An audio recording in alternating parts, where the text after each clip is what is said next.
এক যুগ পর চলে গেলাম আবারও একটা কেকের ভিডিও নিয়ে। কেন এক যুগ বললাম? কারণ মধ্যিখানে কেটে গেছে অনেকগুলো দিন। দাদার ছেলে হওয়া, বাবা মায়ের বিয়ে দেওয়া, আর তারপরে অর্ডারের চাপ তো ছিলই, আর তার সাথে আমার আর আমার মায়ের দুজনারই শরীরটা একটু খারাপ করেছিল।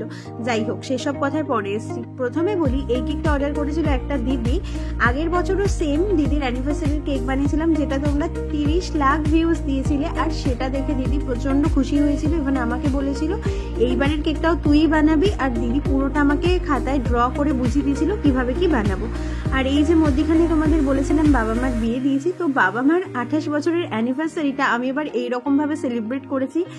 এটার বিষয়ে আমি পুরো একটা ভ্লগ দেব। আর তাছাড়াও বাবা মার গায়ে হলুদ, দধি মঙ্গলা, বিয়ে সবটাই করেছি, মানে সবটাই দিয়েছি। আবার নতুন করে আমরা বিয়ের ভিডিওটা, মানে সিঁদুরদানের ভিডিওটা আমি আগে শেয়ার করেছি। যারা দেখোনি অবশ্যই একটু দেখে নিও, আশা করি তোমাদেরও ভালো লাগবে।